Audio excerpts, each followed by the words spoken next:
So we tried having a snack. We playing. He was, he was not going back to sleep. He didn't go back to sleep till 4:30. So I was just trying to catch up on my sleep. If you could actually do that. But now I'm doing the same thing, waking up in the middle of the night, can't go back to sleep. So I thought instead of scrolling through TikTok and getting myself even more awake, I would make a video for you guys, and it might benefit both of us, help me get relaxed and go back to sleep, because I can just turn my phone off and upload it tomorrow. This type of video is like some of the first ASMR videos I ever listened to, not watch, because there might be an image on the screen. But if any of you guys, like this back in 2011, 12, any of you guys remember someone called Whisper Crystal, I think her channel is still up, even though she hasn't made anything in years. And also Strawberry Whispers. They would just do whisper rambles like that. They may have like an image up on the screen, and that would be it. And I am just in bed using my phone and the microphone built into it. I'm hoping there's not any extra sound, but thought I'd do this. When I do videos like this, anytime I do a whisper ramble of any sort, or like a gaming whisper, I always lose at least 10 subscribers, which is, that's fine. I know people want consistency. If every week I do an ASMR role play, then I continuously gain them. But it's like I auto lose, and it's like always almost exactly 10 subscribers. Actually, it's even more if I do a gaming whisper, but I don't have time anymore to do those anyway, or to like actually play the games. So, but these kind of whispers used to relax me so much, and it would be because the person would be talking and they'd speed up as they were talking about whatever, or they'd slow down, and it was just a natural flowing conversation, but in a whisper. And I love those. I had to turn my box fan off before I did this video. I didn't want it to be loud in the background. I don't know if any of the rest of you sleep with a box fan. It's completely for white noise. And to me, like, there is no other white noise. Like, I had a white noise machine that I got from Amazon when my son was born. It was supposed to help with the baby sleeping, and it had different sounds. And it had one that was like a kind of a similar to a fan sound, but it's still to me not as good as a box fan.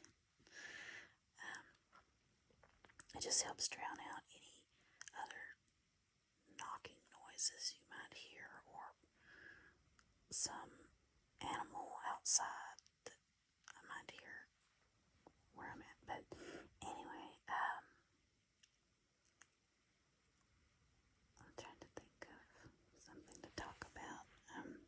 I'll try my best to do a video this weekend, guys, but I'm not promising anything with things that are going on in my life. I'm okay, but I just it takes at least a little bit of time and effort for me to make a good big role play for you guys, and sometimes I just am not able to do that. But maybe I can. But to just talk into a microphone as if I picked up the phone and called somebody, like one of my family members, that's incredibly easy to do. But I'm trying to think of something I could ramble about. Oh, I know. I don't know if you guys have ever heard of the Mandela effect. It's basically something that a large group of people think happened. A large group of people collectively think something happened in a certain way, but it never did. It's like the strangest example of it is, look up the Bernstein Bears, and that, maybe I'm saying it wrong, maybe it's the Bernstein Bears. Anyway, those books growing up that you could read about this bear family, everybody thinks it's spelled and said a certain way, but it's not. You could look that one up, but I don't remember exactly how that one goes. But anyway, the one that I was like, no, that can't be right. That cannot be right. If you grew up in the 80s and 90s and lived in the US, do you remember a company that they would send these envelopes, pretty thick envelopes of things to send in, and it was a sweepstakes. It was called Publishers Clearinghouse. And if you won, they would show up at your door with a big check, a camera crew to see your reaction when you open the door, and balloons. And in my mind, and in so many other people's minds, Ed McMahon was the one that showed up at your door. If you don't know who Ed McMahon is, you can look him up. He was on the Johnny Carson show forever, but he also did some other things. But in so many people's minds, he worked for Publishers Clearinghouse. And if you think you remember that, well, it never happened. He never worked for them. He never made advertisements for them saying he would show up at your door with the check and the balloons and the camera crew. What actually happened is there was another man that did the advertising for Publishers Clearinghouse saying that. Ed McMahon did advertising for a company called American Family Publishing. I don't recall that name. I don't remember ever hearing that. But I do remember on the commercials him saying, talking to the camera, he's like, just look for the envelope with my picture on it, and it'll be a little bitty square black and white picture like the size of a stamp of him on the envelope. Okay? Apparently, they're two different companies. He only worked for that company, and that was a smaller company. Maybe that's why I can't remember the name. The big one was Publishers Clearinghouse. But he never promised to show up at anybody's door.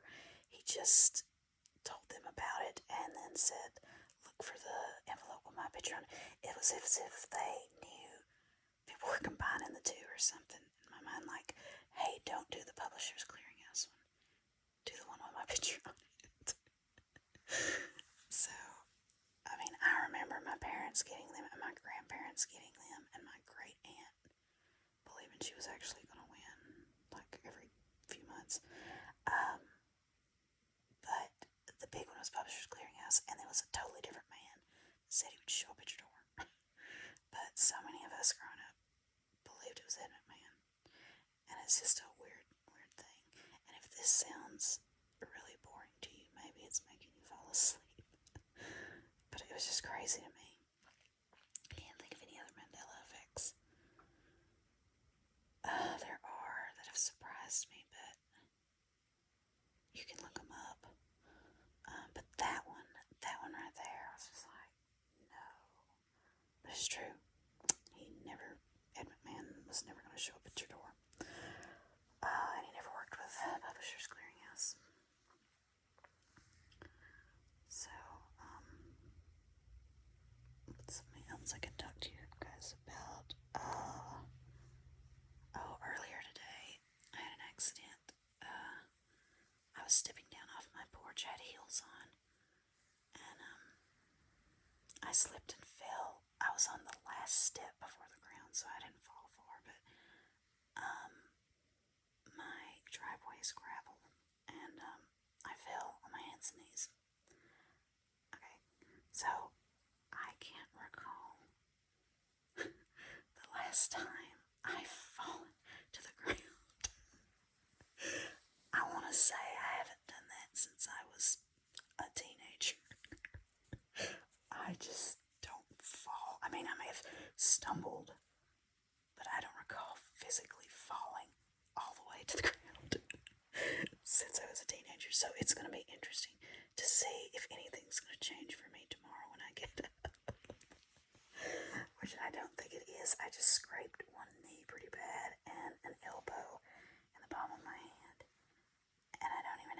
cruising, which seems like I should at least, pardon me, but in my mind I was probably falling really fast, like you would see an exaggerated fall on a television show. But I was probably actually in real life falling really slow. I don't know if that makes sense. Like, I probably didn't fall near as fast as I felt like I was. And then, of course, the gravel just scraped me. But, I mean, I'm fine. My joints are fine. Nothing's broken. But I was just thinking that's so funny to me. I was like, oh my lord. Falling is kind of scary. I watch my son fall all the time. He can be running at full speed and then just face plant and, get right back up. It's like, whatever. But anyway, that happened today. And again, I'm fine. This would be about the